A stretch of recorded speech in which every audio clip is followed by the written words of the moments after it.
Howdy folks, and welcome back to World of Tanks with the mighty Jingles. And in today's battle, well, this battle had me staring at the screen in horror, mouth wide open in bewilderment and bouncing up and down on my seat in excitement all at the same time. And it's not often a replay does that. And hopefully by the time you've watched it as well, you'll understand exactly why. This is, and his name is a bit of a mouthful, Patricking Destroyer Hun, but we're just going to call him Pat. And Pat is in the AMX ELC, Tier 5 French light tank, and he's on the Runeberg map. Now the matchmaking is not too bad for a Tier 5 light scout tank, it's only a Tier 7 game, and there aren't that many Tier 7 tanks on the enemy team. Now I do need to give you fair warning right up front. The first few minutes of this game, they're pretty slow. Patricking does nothing aggressive with his ELC in the first few minutes of this match. He's parked up here in the traditional ELC scouting spot, right behind this tree on the corner of the crossroads. And I was positive that T-37 must have spotted him, and yet this T-25 does not fire until now. Now, you'll note he's got a mark of excellence around the barrel of the tank, and the T-25 only fired after Pat fired his gun. Initially, I thought that the T-25 had been around the block a few times, and he thought there's always a light tank hiding behind that tree, and he was just sitting there waiting for the scout to give his position away. But I don't actually think that's the case. I think the T-37 did spot him, and it just took the T-25 that long to aim, because despite the fact that he's got a mark of mastery on the gun barrel of this tank, Pat does not have 6th sense on the commander. That will become immediately apparent later on. So why did this game have me staring at the screen open-mouthed in bewilderment? Well, it's the way Pat plays at the beginning of this match. He's firing through concealment, which is smart, but he's only firing through one layer of concealment, and he's within 15 meters of it, so every time he fires the gun, he gives his position away. He's playing initially like somebody who doesn't know about the 15 meter from concealment rule. Now, this is old news for many of you, but for people who are new to World of Tanks who don't quite possibly understand how the game mechanics work, if you've got concealment like this between you and whatever you're shooting at, you will not be seen until you fire the gun. Pat's just fired, he has been seen, because there's only one layer of concealment in front of him, and it's closer than 15 meters, and the T-25 hits him. So he's on less than half health now, because he keeps firing through concealment when he's got the concealment right in front of him. If you want to fire successfully through concealment without being seen, you need to have a layer of concealment between you and your target that is at least 15 meters in front of you. Now, if you've only got one bush, what you can do is spot your target, assuming nobody else is spotting them for you, pull back 15 meters and then fire.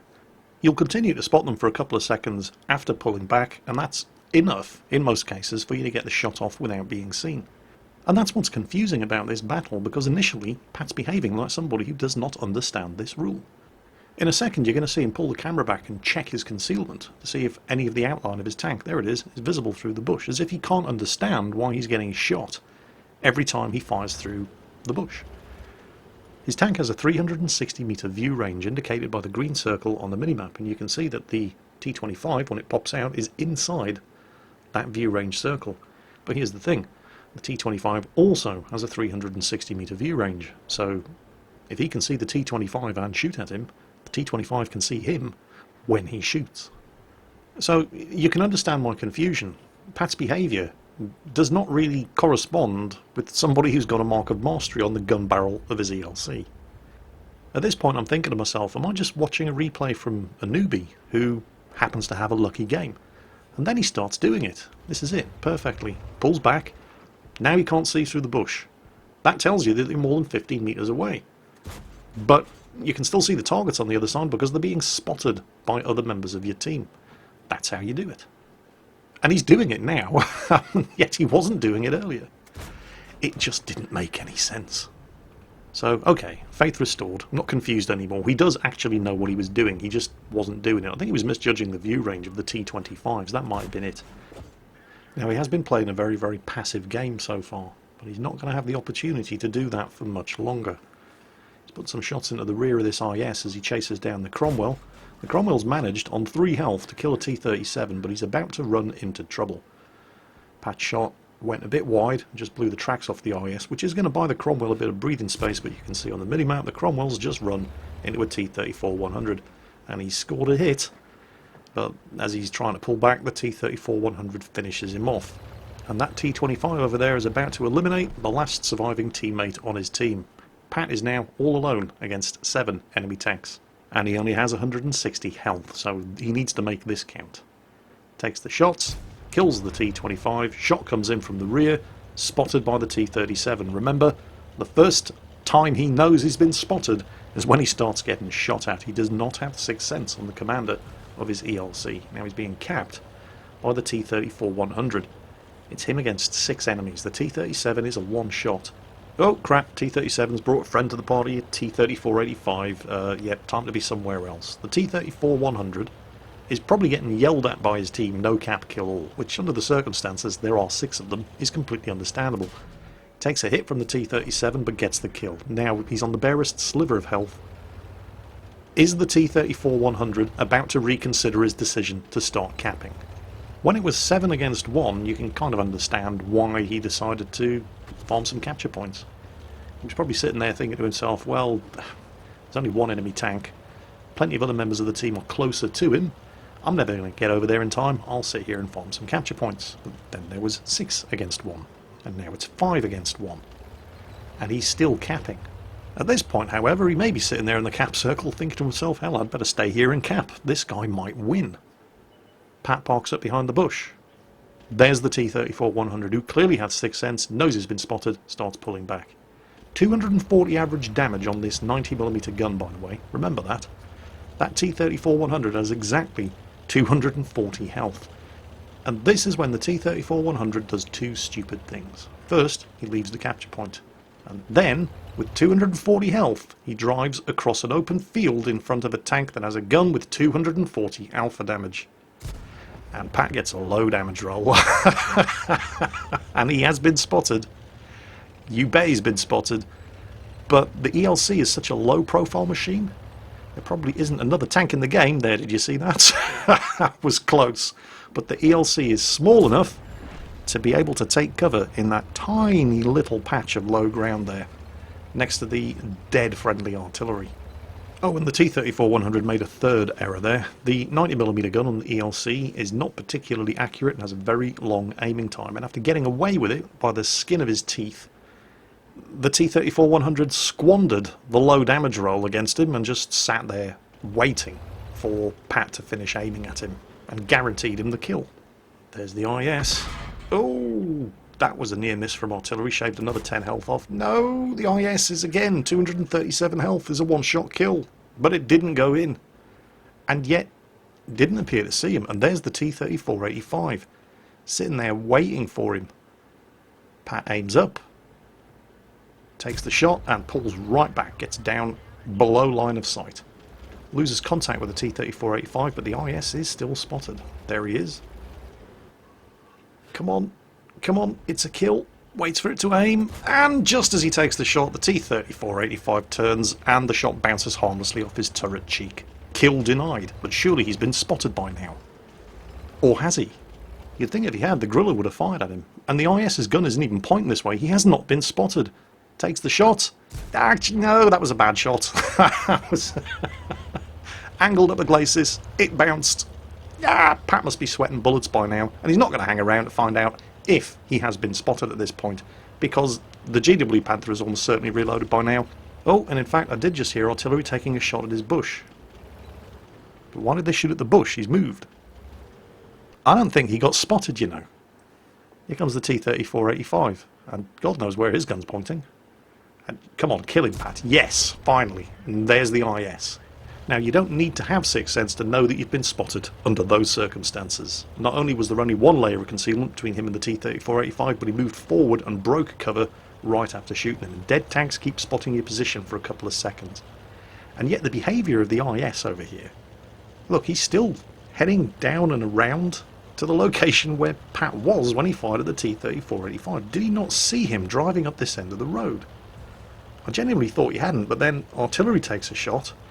So he must have been detected, if not immediately, But once he broke cover from behind those buildings and drove up to this corner of the map, the IS must have seen him.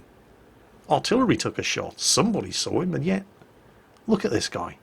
He's angling around the corner and aiming up at the exact spot where Pat was when he was last detected. But Pat's not there anymore. So he finally kills the IS. And immediately after taking the shot, does not know whether or not he's been spotted, starts moving to make life difficult for the artillery? What's this guy doing? This is either the world's bravest griller, who's voluntarily offering himself up as bait in order to spot a target for the GW Panther, or this guy got dropped on the head when he was a child as well. Now he's not even making it hard. Remember, this was 7 against 1 at one point, and now it's Pat versus the artillery, the GW Panther. What was that griller playing at? He acted like a deer that had been caught in the headlights of an oncoming car. It's almost as if he had sixth sense, realised he'd been spotted and just panicked and froze. Although it's possible that there was a bush over at that spot and he thought, aha, I am a sneaky artillery. Didn't have sixth sense, didn't know he'd been spotted and thought, I will hide here in the middle of the field behind this cunningly located bush. They will never see me here. Wrong. I guess we'll never know. Anyway, Pat versus the GW Panther, who has to be shitting bricks around about now. Don't forget, it was 7 against 1. T-34-100 sitting in the cap circle thinking, the rest of the team will handle him. I'll just farm myself some capture points. Wrong. Oh, Artie, come out, wherever you are. Oh, hello, I think we know where he is. Somebody just started capping. Now, is that a smart move or not? I'm going to go with not. Now, when it's just you alone against one enemy tank, particularly a fast light tank, and you have no idea where he is, capping in order to force his hand and make him come to you is not a terrible idea. But if you're doing that in artillery, there's no way you're going to see a light tank and get the first shot. The light tank is always going to get the first shot, unless he's a complete idiot and he just drives across the open. And, well, Pat's not driving across the open, he's parking up in bushes and he's checking out the capture circle. At this point, Pat's really got two options. He can move from bush to bush until he gets eyes onto that GW Panther, but the GW Panther doesn't have to actually hit him to kill him with the amount of health that he has. He'll certainly get the first shot, but he may not survive long enough to take the second shot, although he probably will. Or you can go for the second option, and you can approach from an unexpected direction. You've got the time, and you're certainly fast enough. Question is, which way is that guy's gun pointing? Yep, it was pointing the other way. Now, unlike the Griller, the GW Panther can afford to take a hit, so it's going to take 2 shots. Pat gets around him, handbrake turn, make sure of the shot, bang, right, there's 1, it's going to take 2. But the Artie can still do this if he's smart. What he needs to do now is reverse and get his back up against that wall. Pat's then going to have 2 choices, move in front of his gun or try to duck around behind him. If he doesn't make it, the artillery could ram him to death or pin him up against the wall and grind him to death. Oh, he's... no, is he? No. He hesitated and he blew it, and Pat's almost reloaded, and there's no way he's going to miss from this range. Boom, headshot. Kill number 7. One thing did strike me as remarkable. Well, a couple of things struck me as remarkable, but one thing in particular stood out for me in that game, and I hadn't really noticed until the end, and then it suddenly occurred to me, there was no battle chat. Did you notice that? Let's not forget that at the point where Pat was 7 against 1, he hadn't scored a single kill in that game. So the team were losing 8-14, and nobody had anything to say about it. Nobody was yelling, noob team, retard team, noobs, you all suck. Either this was the most remarkably restrained World of Tanks team I have ever seen in 5 years of playing this game, or I think Pat's probably turned battle chat off. Anyway, the scores on the doors are Ace Tanker, Kolobanov's medal, stood alone against, well, half of the enemy team and killed them all. Defender, thank you GW Panther, without you the Defender medal wouldn't have been possible, high caliber and Top Gun. Nearly 3,000 damage done in a tier 5 light tank in a tier 7 battle. That game had it all for me. Sheer bewilderment at the start as I'm watching him and thinking, do you not understand how concealment works? And not to mention sheer bewilderment as I'm watching the T-34-100, the T-34-85, the IS and the Griller, and thinking, what the hell are you doing? And then, of course, sheer horror as he put shot after shot into tanks that should have been one-shot kills, only to be robbed as he got low damage rolls or the shells bounced. And then, of course, edge of the seat excitement as I'm bouncing up and down in my chair, willing him on as the enemy team go from 7 to 6 to 5 to 4 to 3 to 1 to, oh look, I appear to have won. So Pat, thank you very much for sending that game in, and everybody else, hope you enjoyed it, and that's it for today. As always, take care, and I'll catch you next time.